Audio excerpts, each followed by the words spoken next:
Estamos de regreso en Altavoz por Vital 91.1 FM y Tributo en Televisión, Canal 20 TDT y 733 Movistar Televisión. Estamos hablando con Iván Arenas. Iván, Dina no va a ser vacada de ninguna manera, ¿no? No, imposible, ¿no? A estas alturas, pues evidentemente la mujer... Ni tampoco no le interesa a nadie, imagínate. A ver, mejor que se vaya a viajar. El problema de Dina es que ¿por qué va a ser vacada? En términos políticos, ¿por qué no puede ser vacada? Porque generarías una especie de vacío de poder más de lo que ya está. Entonces, ¿y quién va a querer asumir la presidencia? ¿quién va a querer asumir la presidencia en un momento ahora?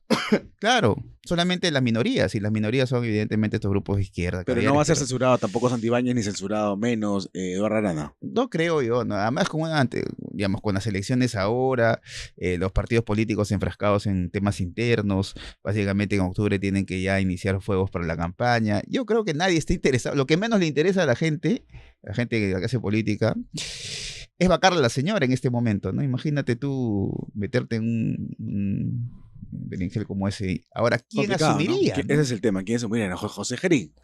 Bueno, José Gerí, pero ahora, ¿qué asumiría? ¿Qué le correspondería? Ahora, en este país puede suceder de todo también, ¿ah? Ahora, Claro. pero ¿qué haría José Gerí que no sea la diferencia, señora Dina Boluarte, ¿no? Podría ser peor incluso. Podría ser peor, además, ¿no? O sea, yo no creo que haya mucha intención, muchas ganas de parte de la oposición, entre comillas, para poder sacar a la señora, ¿no?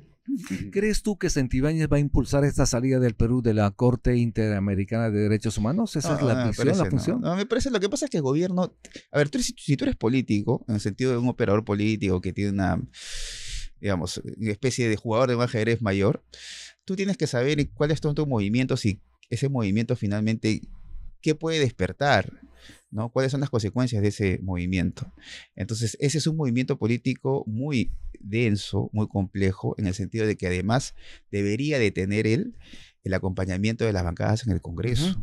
Entonces, llegar a ese nivel en decisiones ejecutivas, no solamente gubernamentales, ¿sabes? Estoy diciendo decisiones de Estado, lo lleva a él a atender a acuerdos con grupos que son mayores que él. Entonces yo no creo que él esté en ese preciso momento para desgastar el poco capital que tiene recién llegado en pelearse en un tema allí, ¿no? Y menos, digamos... Es un tema bastante álgido, además demandaría muchísimo tiempo, más de 4 o 5 años. No solamente de ese tipo, ¿no? que al margen de eso, la guerra que se enfrascaría, la guerra mediática que te consume más, ¿no? De repente probablemente inicias un paso, nunca se sabe. Claro. Inicias... Pero contarías con el respaldo de la mayoría de la ciudadanía. Tendrías que tener el respaldo, te va a venir todo un ataque mediático de parte también de algunos medios y de algunos, en fin, redes políticas, pero te puede desgastar.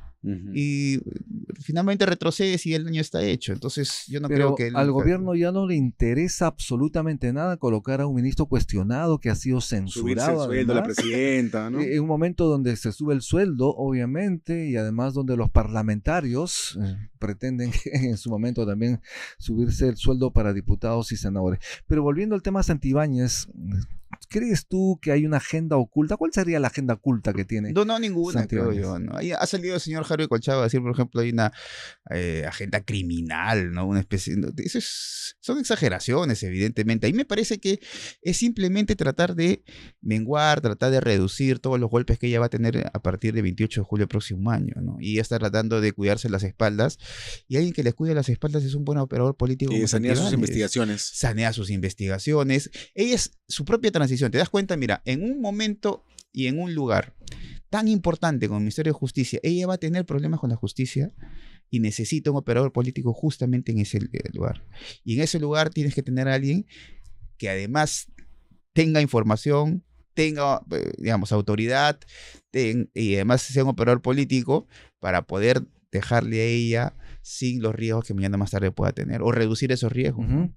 Yo quería, cambiando de tema, preguntarte, más allá de este conflicto entre Rafael López Aliaga y César Sandoval, el ministro apepista de Transportes, la ciudadanía, según las encuestas, si es que creemos en las encuestas, percibe que López Aliaga trajo los trenes, sí, y el ministro es solucionista, por algo ha superado a Keiko Fujimori en las encuestas, o ¿cómo ves la situación? No, yo creo que mira, estamos en un momento en el que los relatos importan más, ¿me entiendes? Ujú. O sea, ¿quién es capaz de construir un relato importante, un mito? ¿Quién es capaz de tener un cierto liderazgo, cierto carisma? ¿Quién es capaz de, en esa estrategia, sumar, entre comillas, a un pueblo? Entonces tiene las opciones para poder crecer en un país como este. Entonces me parece que al margen de lo que ha pasado con el tema de los trenes, yo creo que el propio gesto político ¿De traerlos? de traerlos, Sin porque eso, expedientes, eso no importa, eso no le importa a la gente. exactamente, no le interesa a la gente, le interesa que seas más ejecutivo. Los expedientes Ujú. técnicos, honestamente, no le interesan a nadie. Es cierto, le interesan a la burocracia, le interesan evidentemente expediente técnico. Es un expediente técnico, es un expediente que de alguna otra manera certifica no solamente temas de, digamos, de la construcción, sino además temas tan importantes como estudios de impacto ambiental, en fin. Eso no le interesa de alguna otra manera. Hablar en esos temas no le interesa a la gente le interesa que le resuelvas un problema grande y el problema grande es el transporte. Y la gente se queda con esa imagen. Aunque Entonces, sea una solución a la prepo, aunque no haya de alguna forma esa convivencia es pacífica. que la gente quiere soluciones en un momento en este país. La gente quiere El soluciones tren de eléctrico, seguridad. la línea 1 del Metro Lima fue hecho con un expediente técnico. Sí, fíjate todo lo que se mueve. Entonces, él tiene, por eso te digo, aquí podemos dar muchísimos, digamos, puedes poner algo mejor en los técnicos y puede darte todas las recetas, puede darte todas las advertencias, puede darte todos los pasos, los Ya, procedimientos. pero a ver, Aquí es el gesto político. el ¿no? ministro de Transportes y Comunicaciones ha respondido y ha convocado a varias mesas técnicas. Y no ha ido, señor. Y Claro. no va Robert Saliaga, Claro, no son va. 4 ya no va y no envía tampoco a los técnicos. Sí, sí, claro, claro. Entonces, que ¿cómo sí. va a encontrar solución si las propias autoridades no se ponen de acuerdo? Si la propia persona que está propiciando este proyecto, que busca traer los trenes que ya llegaron, además ya llegó ayer un segundo lote de Sí, trenes, sí. entonces le está poniendo a la papa caliente al Ministerio de Transporte y Comunicaciones. Ya llegaron los trenes aquí, Así te los es, pongo. exactamente. Te los pongo. Lo que hará en usufructo, ¿no? Es un gesto, mire, fíjate, todo lo que me estás contando tú es un gesto político. No hay otra cosa más que darle. Y tienes cómo vender ese gesto político. Sales todos los días a los medios de comunicación, tienes a gente en las redes, en fin.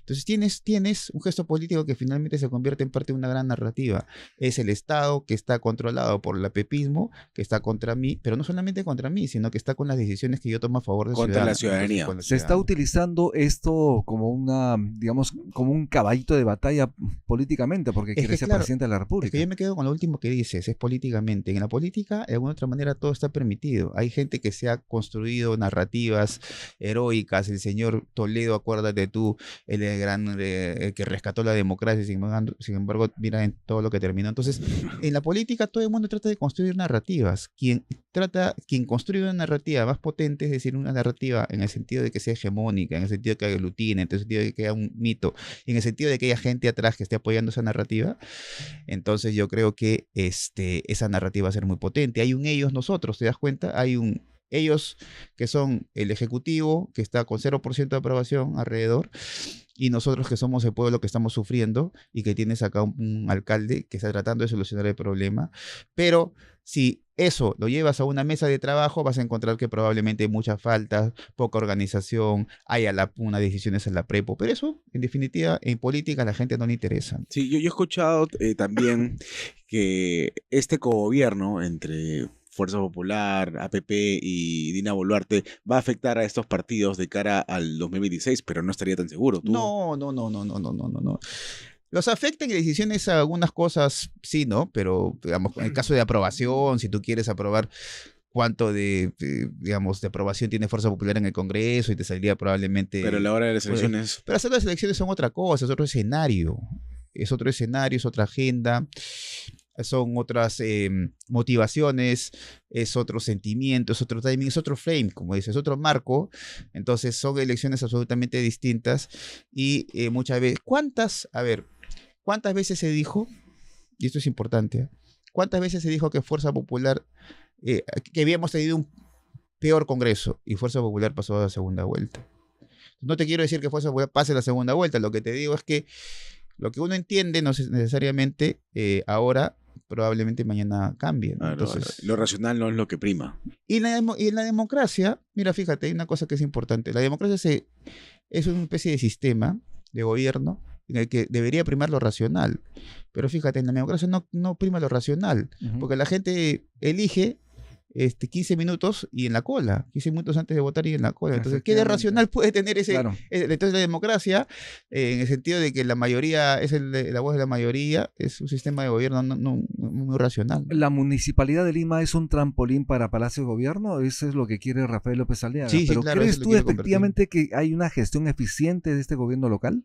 Me parece que no, o sea, en términos técnicos, me parece que no. Lo que sí creo es que sabe comunicar bien, sabe construir un relato, me parece que es un tipo beligerante, me parece que le funciona bien, me parece que no ha convertido a Lima en la potencia mundial, me parece que eso le va a pasar factura, pero sabe elegir algunas batallas y aparentemente las gana, el tema de los trenes, ¿no? Entonces sabe elegir algunas cosas. El tema de las motos, por ejemplo, es un tema que no ha quedado todavía, digamos, saneado, que la gente de ciudadanía no sabemos exactamente qué sucede con las motos, ¿no? Pero de potencia mundial no tenemos mucho. Lo que pasa es que, como te digo, Rafael López Aliaga tiene relato y eso es lo más importante ahora en la política. ¿Te acuerdas lo primerito que dijo y que hizo fue la playa artificial en San Juan de Lurigancho? Eso está botado. Sí, la arena está allí, ese lugar, esa piscina tan hermosa está malograda en este momento. Mira, ese es un fracaso. Probablemente todo lo que tú digas probablemente tiene la razón. Y probablemente te vas allá y probablemente le falte, no sé, un tornillo al nuevo puente que ha inaugurado. Todo puede suceder, pero eso no es lo más importante. Lo más importante es que hay un relato sobre el tornillo, hay un relato sobre el puente, hay un relato sobre los trenes. Entonces lo que te digo es que en un momento donde estamos viviendo una posmodernidad todo el tiempo, donde la verdad no existe, la verdad es relativa, entonces también hay que saber construir verdades que probablemente sean muy potentes. Y una de las verdades es que Rafael López Aliaga, te guste o no te guste, trajo los trenes y no es de responsabilidad de él operarlo, sino el Ejecutivo. Un Ejecutivo que tiene 0% de aprobación, que es utilizado por APP políticamente y que está en contra de él y en contra de su futuro. Mensaje. Ese es el frame donde está que se mueve. Aunque yo sí destaco que ya ha podido sacar adelante la vía expresa sur, porque ha sido complicado. Claro, ¿no? ha sido complicado. No dijo que no se podía, y ¿no? se ha peleado y no dijo que no se podía. Entonces, aunque no creas en Lima, puede tener mucho respaldo. Ahora, él está haciendo, digamos, ha seguido haciendo escaleras, ha seguido llevando agua potable. Entonces, él también puede decirte, oye, exactamente, hay algunas cosas que no faltan, pero hay algunas cosas que tenemos. Claro, potencia mundial no, pues, ¿no? O sea, potencia mundial no, pero sí te digo que en todo político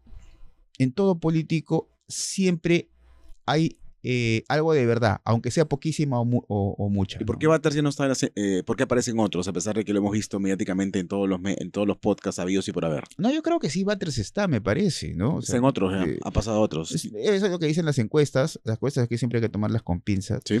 Pero me parece que hay que ver, yo creo que hay algún predicamento de él en algunos sectores populares y me parece que va a crecer en medida de que tú tengas, digamos, intención de crecer en los sectores populares y te dirijas a ellos, yo creo que va a ser, ¿no? Aquí el detalle está quién finalmente representa las demandas de los sectores emergentes y populares, ¿no?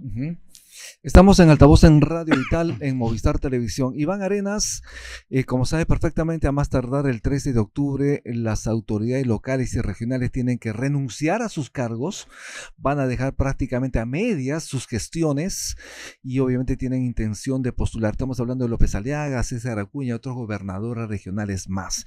¿Qué te parece si sobre el tema hablamos luego de la pausa? Vale. Estamos con Iván Arenas, vamos a volver en Altavoz en Vital y en Movistar Televisión en breve. Ya regresamos.